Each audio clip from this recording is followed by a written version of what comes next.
Hello दोस्तों, welcome to Hindi code class. आज इस रस्ट प्रोग्रामिंग सीरीज के लेक्चर में हम सीखेंगे कि अपने विंडो सिस्टम में ये रस्ट किस तरह से इंस्टॉल की जाती है एंड इस पूरे प्रोसेस में जो टूल चेन है एंड कार्गो है ये क्या चीज़ है, किस तरह से ये काम करते हैं, ये सारी चीज़ें भी समझेंगे।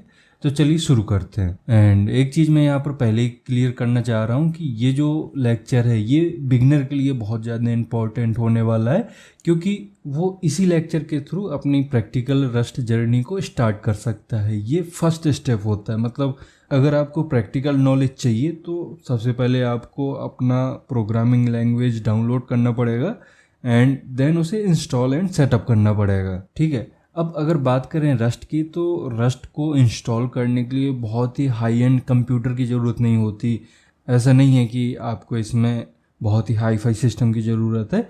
इसमें अगर आपके पास नॉर्मल सिस्टम है, लाइक आपके पास विंडो 10 विंडो 11 है, उसमें 4 GB रैम है, 100 GB का स्पेस है, तो वो आपके लिए इनफ है। क्योंकि जो रस्ट कंपाइलर होता है बहुत ही लाइट वेट होता है एंड इसका डेवलपमेंट इन्वायरमेंट भी बाकी कई अगर दूसरी लैंग्वेज से कंपेयर करें तो बहुत ही इजी है। ठीक है। तो अब इसको कैसे इंस्टॉल करना है, तो इंस्टॉल करने के लिए पहले हमें इस रस्ट को डाउनलोड करना पड़ेगा एंड डाउनलोड अगर करना है तो आपके पास होना चाहिए इंटरनेट। ठीक है। अब आपको खोलनी है इसकी official website and official website है rust-lang.org। तो आपको इसी में आकर अपना रस्ट डाउनलोड करना है, क्योंकि काफ़ी सारे स्टूडेंट थर्ड पार्टी से जाके डाउनलोड करते हैं एंड बाकी बाद में प्रॉब्लम आती है, उसमें रिस्क भी होता है। तो आपको इसी ऑफिशियल वेबसाइट में आना है एंड देन आपको इधर एक ऑप्शन मिलेगा इंस्टॉल, तो इसमें क्लिक करना है। देन यहाँ एक न्यू पेज खुल कर आता है एंड इधर डाउनलोड लिंक मिल जाएगी आपको, तो आप अपने सिस्टम के हिसाब से यहाँ डाउनलोड कर सकते हो। अब अगर आपके पास 32 बिट सिस्टम है तो आप इसका यूज कर लीजिए एंड अगर 64 है तो इसका। तो ज़्यादातर कंप्यूटर या लैपटॉप 64 के होते हैं। आप अपनी कॉन्फ़िगरेशन चेक कर सकते हो सिस्टम इन्फॉर्मेशन में। तो मैं इसको डाउनलोड करूँगा एंड क्लिक करते ही ये हमारा डाउनलोड हो गया है। मैं इसको यहाँ से ओपन कर सकता हूँ या लोकेशन में जाके भी ओपन कर सकता हूँ।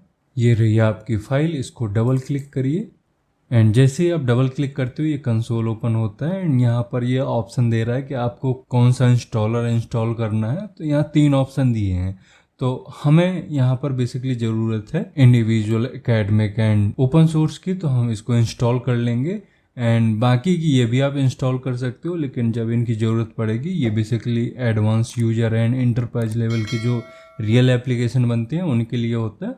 तो अगर हमें ज़रूरत पड़ी तो आगे इसको इंस्टॉल करके हम चीज़ें सीखेंगे, बट अभी हमारा इससे काम चल जाएगा। तो हम फर्स्ट में चलेंगे, तो यहाँ पर 1 टाइप करिए। अब ये VS इंस्टॉलर बोल रहा है कि मुझे कुछ कॉन्फ़िगरेशन चाहिए, तो मैं इसको कंटिन्यू कर दूंगा।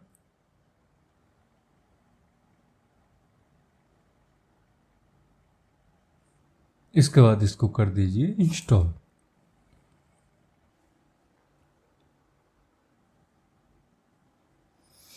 एंड ये इंस्टॉलेशन कंप्लीट हो गया है। इसको करिए क्लोज एंड फिर से इसको प्रोसीड करने के लिए यहाँ पे जस्ट इंटरप्रेस करेंगे और ये पूरा सेटअप होने लग गया।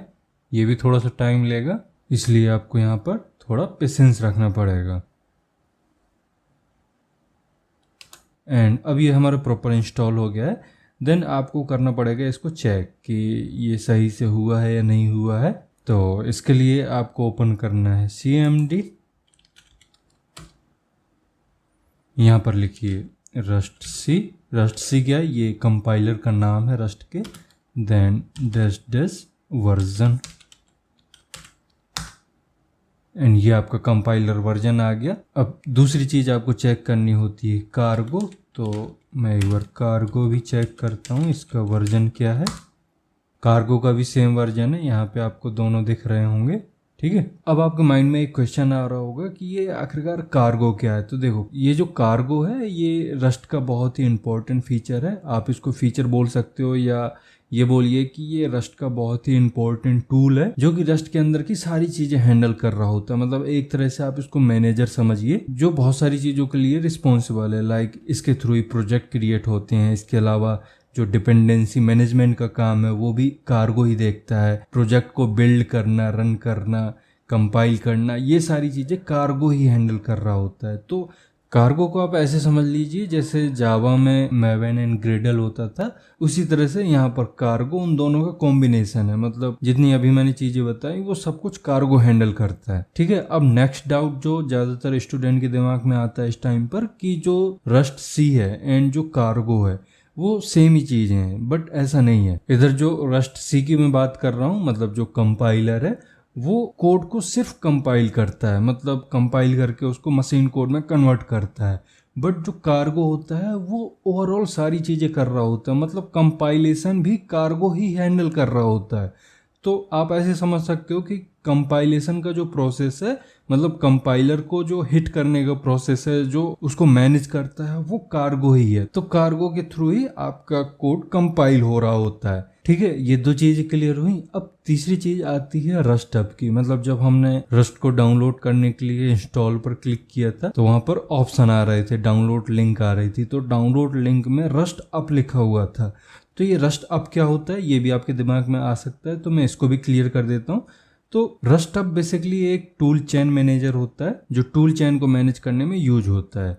अब ये जो रस्ट अप है इसको आप ऐसे समझ सकते हो जैसे जावा में एचडीके मैनेजर होता है, या नोड जेएस अगर आपने पढ़ा है तो एनवीएम होता है, उसी तरह से ये रस्ट अप है। ठीक, अब अगर आपने इससे पहले कोई भी लैंग्वेज नहीं पढ़ी है, रस्ट आपकी फर्स्ट प्रोग्रामिंग लैंग्वेज है, तो आप रस्ट अप के बारे में सिर्फ इतना समझ लीजिए कि रस्ट इंस्टॉल करने के लिए, अपडेट करने के लिए, या इसके डिफरेंट वर्जन को मैनेज करने के लिए, इसके अलावा अगर आपको कोई एडिशनल कंपोनेंट इंस्टॉल करना है एंड टूल चेन स्विचिंग के लिए, ये रस्ट अप ही रिस्पॉन्सिबल होता है। मतलब ये सारी चीज़ें रस्ट अप के थ्रू ही पॉसिबल हो पाती हैं। ठीक है, अब मैं यहाँ पर कई बार बोल चुका कि ये जो रस्ट अप है ये टूल चेन मैनेज करता है या टूल चेन स्विच करता है।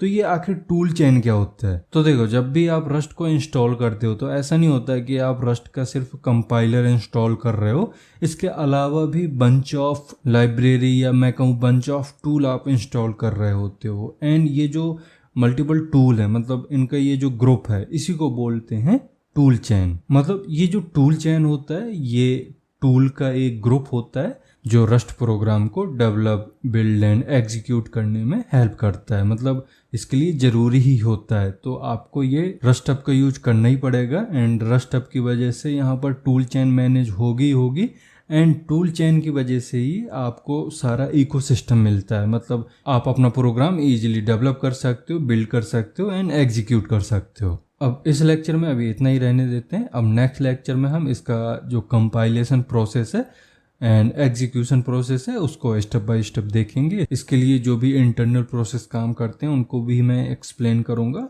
तो अब हम मिलते हैं नेक्स्ट लेक्चर में। Thank you.